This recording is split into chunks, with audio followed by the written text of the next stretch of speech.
জাপানি বাসের সংকটকালে বহরে প্রথমবারের মতন ভারতীয় ব্র্যান্ডের নন এসি বাস অ্যাড করে নিল কুড়িগ্রামের জনপ্রিয় অপারেটর এসএন পরিবহন। আসসালামু আলাইকুম ভিউয়ার্স, সকালকে জানিয়ে মাহে রমজানের শুভেচ্ছা। আজ এই নতুন ভিডিওতে আপনাদের সাথে শেয়ার করব এসএন পরিবহনের বহরে যুক্ত হওয়া প্রথমবারের মতন ভারতীয় ব্র্যান্ডের নন এসি বাসগুলো সম্পর্কে। সম্পূর্ণ ভিডিও জুড়ে আমি আপনাদের সাথে রয়েছি শামীম আলম। ঢাকা কুড়িগ্রাম চিলমারি বুরুঙ্গামারি রুটের অন্যতম জনপ্রিয় অপারেটর এসএন পরিবহন, যেখানে তারা তাদের বহরে এতদিন জাপানি ব্র্যান্ডের নন এসি বাস এবং ভারতীয় ব্র্যান্ডের এসি বাস দিয়ে সার্ভিস প্রদান করে আসলেও বর্তমানে তারা তাদের বহরে ভারতীয় ব্র্যান্ডের নন এসি বাস অ্যাড করেছে শুধুমাত্র জাপানি বাসের সংকট থাকার কারণের জন্য। সো এই ঈদে তারা যাত্রী সেবা মান উন্নয়নের ক্ষেত্রে পাশাপাশি বহরে নতুন বাস অ্যাড করতে কিন্তু তাদের বহরে প্রথমবারের মতন যুক্ত করে নিয়েছে ভারতীয় আশোক লেল্যান্ড B1616 সুপার মডেলের চেসিসের উপর নির্মাণ করা নন এসি বাস। দেশের কেকে বডি বিল্ডার্স এই বাসগুলো বডি নির্মাণ করেছে, যেখানে এই বাসগুলো বডি শেপ হিসেবে ব্যবহার করা হয়েছে ফ্রন্টের অংশে লাক্সানা ডিসকভার S3 মডেলের বডি শেপের ব্যবহার, যেখানে মার্কোপোলো মডেলের হেডলাইটের পাশাপাশি এলইডি হেডলাইটের ব্যবহার করা হয়েছে। তাছাড়া বাসগুলো ব্যাক বডি হিসেবে ব্যবহার করা হয়েছে লাক্সানা SR2 XSD প্রাইম মডেলের বডি শেপের ব্যবহার, যেখানে অ্যারো টেললাইট নামে ক্ষেত্রে টেললাইটের ব্যবহার করা হয়েছে। তাছাড়া ব্যবহার করা হয়েছে লাক্সানা বাসের ফেক বার লাইটের ব্যবহার। ক্যাপসুল বাসের বডির আদলে বাসগুলো বডি নির্মাণ করা হয়েছে। তাছাড়া এই বাসগুলো পেন্ট স্কিম হিসেবে ব্যবহার করা হয়েছে এসএন পরিবহনের নিজস্ব পেন্ট স্কিমটিকে সম্পূর্ণভাবে মডিফাই করে গোল্ডেন কালারের ওপর বেস করে কিন্তু রেড কালারের পেন্ট স্কিমে ব্যবহার করা হয়েছে এসএন পরিবহনের এই বাসগুলোতে। বর্তমানে বাংলাদেশের জাপানি বাসের অল্টারনেটিভ খুব কম পরিমাণে রয়েছে বললেই চলে, যার ফলে জাপানি বাসগুলো বাদ দিয়ে কিন্তু বাস মালিকরা বর্তমানে ভারতীয় ব্র্যান্ডের বাসগুলোর দিকে বেশি ঝুঁকছে, যার ফলে এসএন পরিবহনও কিন্তু তাদের বহরে নতুন বাস অ্যাড করতে ব্যবহার করেছে ভারতীয় ব্র্যান্ডের নন এসি বাস। অনেক তো বাসটির বাইরের অংশ ঘুরে দেখালাম, চলুন এবার একটু বাসটির ভেতরের অংশ থেকে ঘুরে আসা যাক। বাসগুলোর ড্যাশবোর্ডের একদম সাদামাটা কাজের উদাহরণ দেওয়া হয়েছে, যেখানে চালকের আসনের কাছে ব্যবহার করা হয়েছে সম্পূর্ণ এই গাড়ি পরিচালনা করা সকল সরঞ্জামাদি।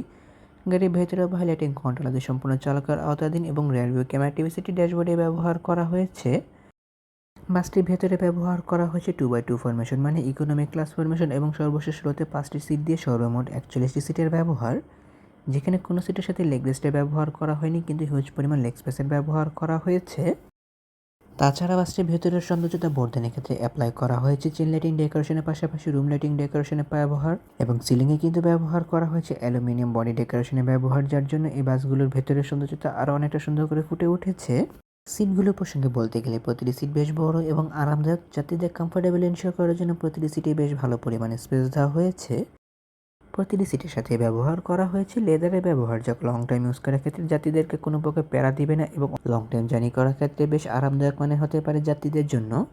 লেগ রেস্ট ব্যবহার না করা হলে প্রতিটি সিটের সামনে ব্যবহার করা হয়েছে হিউজ পরিমাণ লেগ স্পেসের ব্যবহার। পার্সোনালি নন এসি বাসের ক্ষেত্রে আমি লেদারের সিটগুলোকে কোনোভাবে প্রেফার করি না, কিন্তু এই সিটগুলো লেদারের প্রিমিয়াম কোয়ালিটি আমার কাছে বেশ ভালোই লেগেছে। প্রতিটি সিটের সাথে অ্যাডজাস্টেড হেডরেস্ট পাশাপাশি অ্যাডজাস্টেড নিক পিলোর ব্যবহার করা হয়েছে। তাছাড়া আনঅ্যাডজাস্টেবল হ্যান্ডরেস্টের পাশাপাশি ব্যবহার করা হয়েছে সিট ফোল্ড আনফোল্ড সিস্টেম চাবির ব্যবহার, যা যাত্রী নিজের প্রয়োজন মোতাবেক ব্যবহার করতে পারবে। বাসটির প্রতিটি সামনের সিট থেকে পেছনের সিটের ডিস্টেন্স বেশ ভালো মাপে রাখা হয়েছে এবং পায়ের কাছে লেগ হ্যাঙ্গারে ব্যবহার করা হয়েছে পা মেলিয়ে বসার জন্য। তাছাড়া চিপ জুস স্ন্যাক্স ক্যারি করার জন্য নেটের ঝুড়িও ব্যবহার করা হয়েছে এবং ইউজ অ্যাবুজের জন্য হ্যান্ডবারের ব্যবহারও রয়েছে।